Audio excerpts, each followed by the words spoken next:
I have always said that one of my goals in life was to have two things on my resume.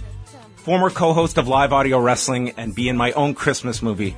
But this person has beat me to that accolade. She is Trish Stratus, joining us here on the Post Wrestling Christmas Show. A Merry Christmas, Trish. Oh, and a Merry Trishmas to you guys. Oh, wonderful. Yeah. Yes, it's a good opening, isn't it? The puns are always welcome here on the Christmas edition. And you will be all over Canada tonight because premiering on CityTV, 7 o'clock Eastern, it's Christmas in the Rockies. And I am definitely envious of this. I am a major Christmas movie connoisseur, and now you have your own Christmas film, Trish. I'm sorry, I beat you to the punch, huh?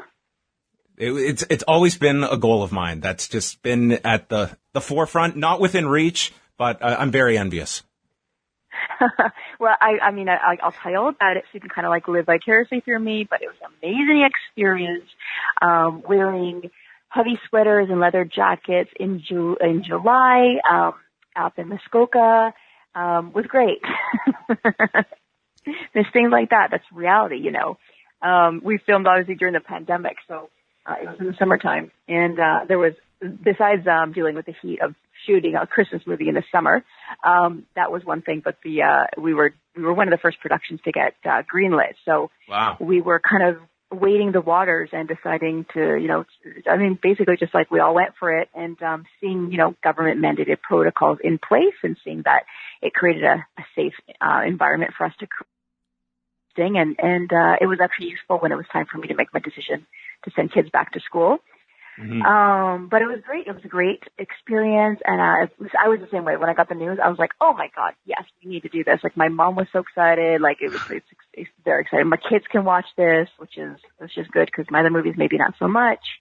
So I'm very excited about it. And it's a cute little movie, and I play a really, cute role, and I can't wait for people to see it. You play an axe throwing expert, is that correct? I would go with axe throwing champion. Okay. Yeah.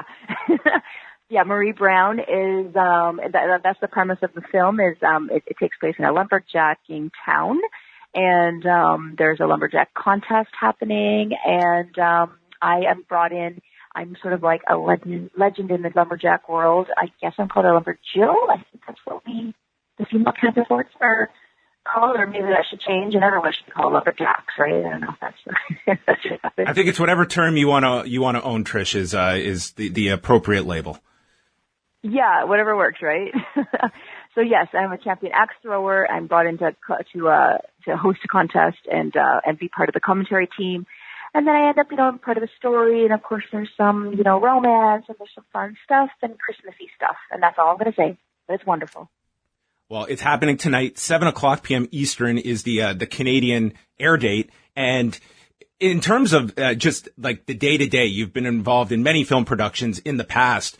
What was the acclimation process like doing this within the pandemic? Was it a big adjustment? And what was kind of just the day-to-day changes that you had to kind of undergo that I'm sure became tedious at some points, but was unlike any other production you've done? Well, I mean, it definitely came at a time too. Like, don't forget, we were couple months into the pandemic. I was homeschooling on the daily, so I was. Oh, wow. Yep. It was like, I think we were about 4 months straight, 24/7 homeschooling. The whole shebang. So, when I got this, call, it was like, I can sing real quick. So that was fun to have a little break, a nice change of pace to have adults in my sphere, so to speak. But and then it was just knowing the situation. It was really I know part of the contract signing, everybody was given reassurances and you're given these. This is what we're going to be doing, but how do you know? I mean, we don't know at that point. We didn't know that. All we knew was yes, possibly if you wear masks that could help and. So there was it was really interesting. I mean, everyone was great. Everyone followed the rules. We did the temperature thing upon arrival. We did COVID tests prior to shooting. We stayed in a bubble.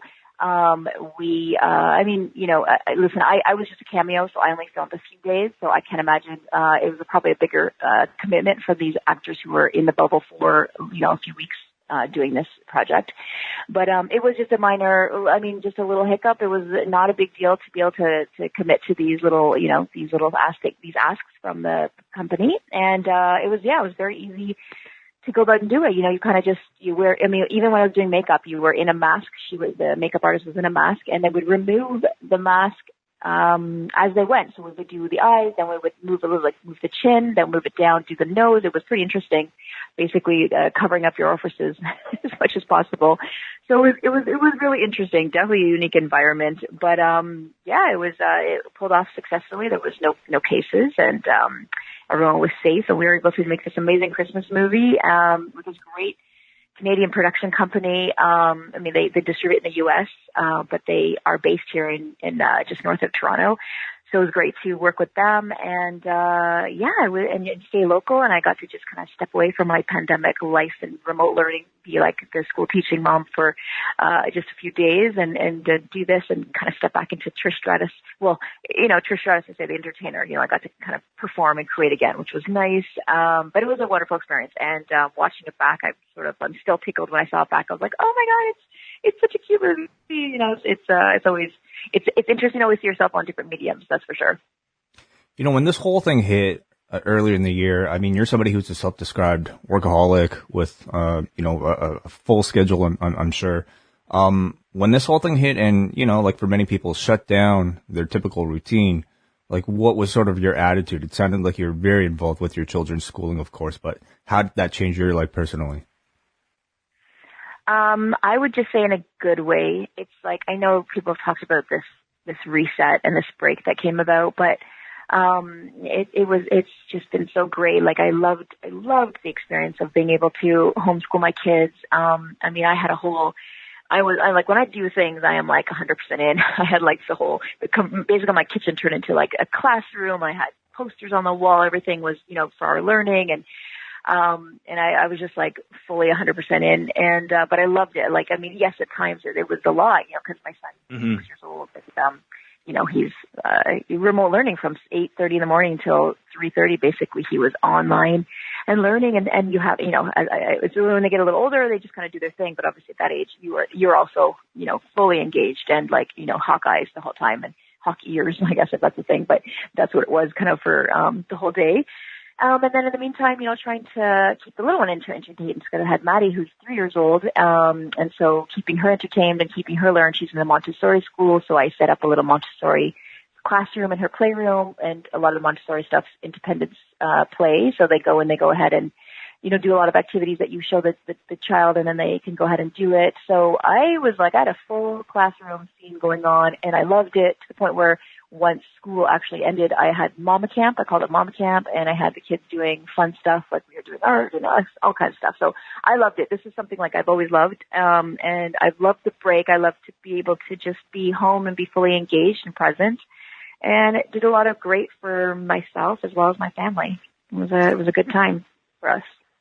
As a selfish question from me, Trish, I just had my second child 5 weeks ago. Thank you. You get so much advice when you're having your first child. I find very little when you have the second child. What is any parting wisdom when it comes to our son is 3 years old, so it's a 3-year age gap. And I didn't realize this, John, but they're both your firstborn and Trisha's firstborn have the same name. They are both named Max. That's right. Yes. Oh my gosh, amazing! That's so great. I love that. So thus far, it's been it's a transition going through this, but overall, any tips that you found when you're introducing a second child and how the first one reacts? Yeah, for sure. Okay, well, definitely, your firstborn has a special place in your heart just because they introduced you to the world of parenthood, and I think to make sure that they don't feel it so much that you're being taken away, I would just create a lot of mommy and Max dates. Or you would do daddy and Max dates, and just give that time to them away from the baby, and sort of just make it sure that they know that the baby's not taking you away. Also, the number one thing I always heard was when when the 3-year-old wants you versus, and then when the little one wants you, like if the baby's crying and then the 3-year-old wants you, go to the 3-year-old because he'll remember that you didn't come versus the little one. They'll go to anyone and they'll keep crying and it's kind of fine. You know what I mean? See, this is advice. This is advice you're not going to hear on any other wrestling show. I promise that this is very, very useful stuff that I will absolutely be utilizing. People are looking down like, what am I tuned into? Okay, well, just checking. Well, you got a couple parents going and can't avoid the talk about it. But congratulations on that. That's amazing. I didn't know your status in the parenting world. So welcome to the world. And 2, you're going to find a lot of things. You did your best with the first one to like make sure they don't do this and make sure they don't do that, and maybe limiting screen time and all that stuff. Well, second one's going to go. We got to work on John with that issue first. Oh yes. Yeah. Having a pandemic baby is probably, I could write a book on that. What was it like having your children at your match last year against Charlotte? I did not have them there, actually. Are you saying there or just having children in my life while being a wrestler? I guess I assume that they were present for the match, but it's funny. Everyone said, "Oh my God, you're going to have the chance to bring Max," and I said, "You know what? I honestly." Like the thought of my son thinking, because I'd like to think my acting was quite realistic, but the thought of my son sitting in the front, I just always picture like Foley's kids crying. Yeah, yeah, that's the one everyone goes to.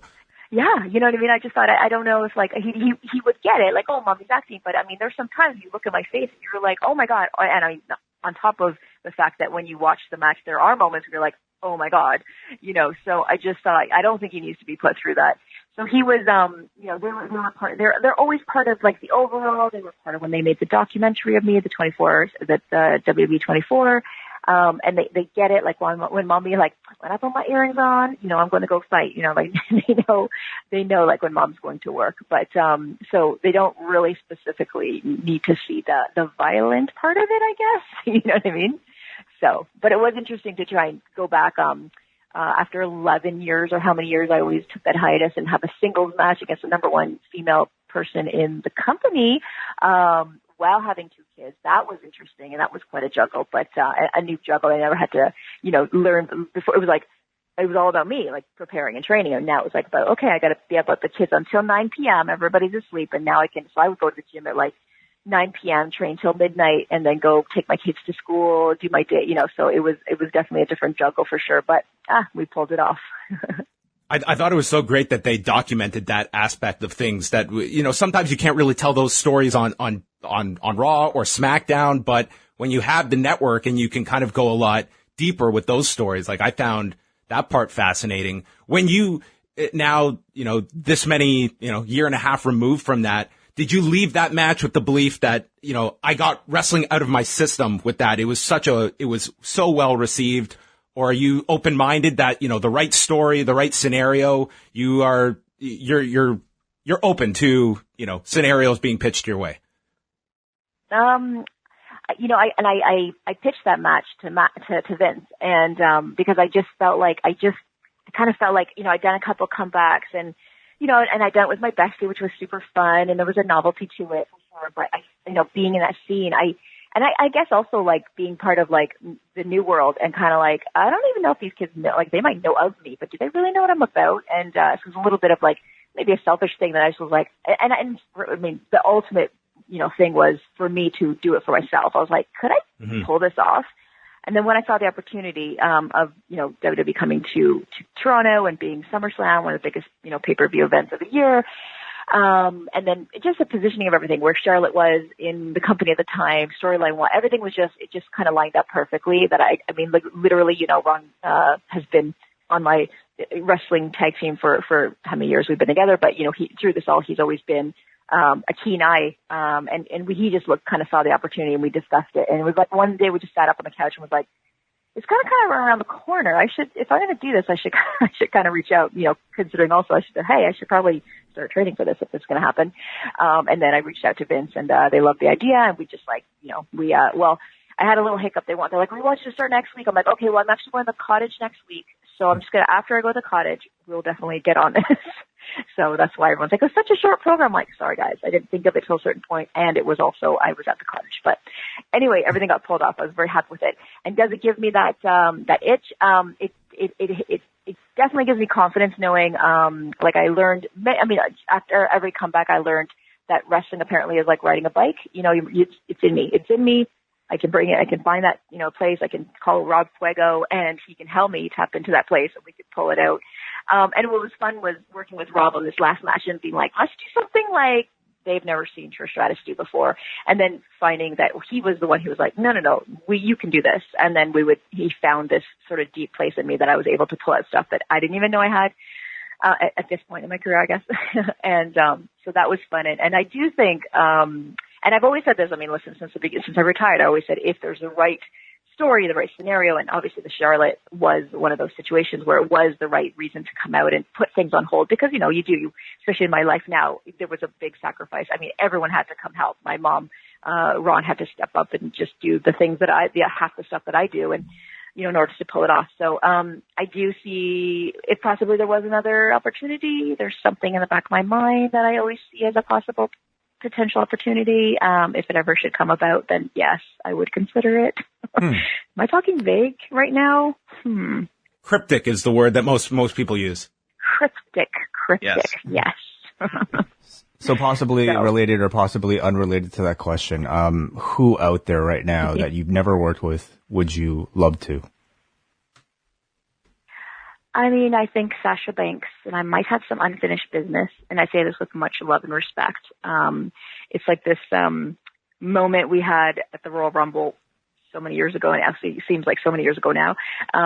It's just like people just have held on to that moment. And I watch it back. It's undeniable. There's definitely this like intangible, this energy between us that, it's just a rare thing that sometimes two superstars get in there. You're like, ooh, I like this, and so I respect her so much as a worker, as a person, as a friend. And so I think, as a fan and as personally, I think that would be an interesting thing to, pursue. Possibly at some point, maybe possibly down the line at some point. Well, there you go. There's the headline. I think that would be the natural, I think, opponent that comes to mind right now. I think that you're looking at. I mean, there's some phenomenal women. I think in NXT as well that probably will be coming up at some point. Like that women's division, like there's such a depth to it now that a year from now there's that many more options on the table. But I would say in the immediate, Sasha Banks would be, I think, right at the top of most people's list. Would be my first choice. Yeah. Wait, what do you think? Absolutely, Sasha. She's just had an incredible 2020. I think she's by far just really firing on all cylinders, and I think that's a dream match that it's like her and Charlotte to me. As great as I think Becky has been, I think my personal taste, like especially in ring, I've always wanted to see you come back and mix it up with the both of them, and you've already done one, so Sasha sounds like what might be the other. Okay. Well, noted, gentlemen. Thank you.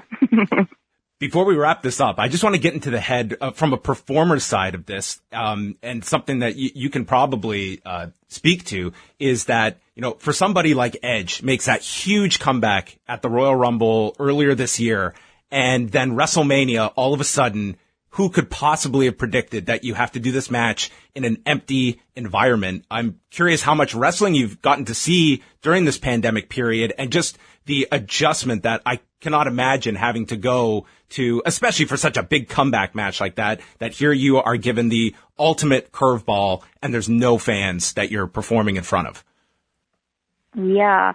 And I talked to Adam about it too. Like it was, an experience, for sure, a unique experience, obviously. And it's funny because I had talked to him, as I had seen a couple of his promos and I was like, man, I said, it's so good. Like, I felt like he was doing almost like it was like a monologue or something, you know what I mean? Like because of the setting, but it was in a good way. Like it gave him a chance to really he's obviously been, doing some acting, since he's left the business and I thought it was a great opportunity for him to really show this, depth, I guess you can say, right? And so I was really into it. He just, he also shared that performing at some point you kind of just, you're kind of just into your physical, you know what I mean? You kind of leave what's going on around you. You don't really notice. You're kind of you're still performing. You're still, your character, so to speak, is still doing what it's doing out there. And so he said it was a really eye-opening experience, and he enjoyed it. He said it was really unique and interesting. I mean, of course, you're going to miss the audience. Obviously, the energy you get from them, everything about it, of course, is missing. And so that's of course, something that you long for when you go back, like being away from so long, from the business for so long. But he thought it was an interesting, unique experience. I think it's, I don't know. I mean, now they have at least their sound effects. You know what I mean? I can imagine, it was just very quiet. It was very odd to watch it at first once they filled up the arena. That was a nice change for sure to help us at home. I think, you know what I mean? It sort of filled in the blanks for us. But it's been nice to see. I think it's, I think as a performer, it'd be very, I don't know, you feel probably very comfortable to perform there because you really can focus on doing what you have to do and really focusing on your counterpart and really honing in on reactions and knowing that part counts a little bit more. You kind of like have to amp up on that a little. It's just something like even when I went to acting, it's a different energy you put out. And I think it's important. It's a good skill that they've all had to kind of hone in on. I ultimately, I'm sure everyone misses the crowd, performing in the crowds, and I can't wait till we see crowds back in the seats from a performance standpoint and from a fan standpoint. Well, all of the crowds are going to be hopefully at home tonight, and they're going to be tuning into Christmas in the Rockies, 7:00 p.m. Eastern on CityTV. Trish, both of us want to wish you a happy holiday season. No, it's probably a very different holiday this year, but we hope you have a spectacular holiday, and we're looking forward to checking out the movie. And thank you so much for joining us here on the post-wrestling Trishmas show. Oh, I like it. Thank you for having me, guys. I don't even know the last time we chatted, so thanks for having me. I'm so happy. I mean, you guys are amazing. I'm so happy with your success that you guys are still doing this thing, and congrats on the little one. Have an amazing holiday, you guys, and let's chat back in a couple of months and see what's going on. As soon as we will have you back, and then we'll chat about Trish Stratus versus Sasha Banks. Sounds good.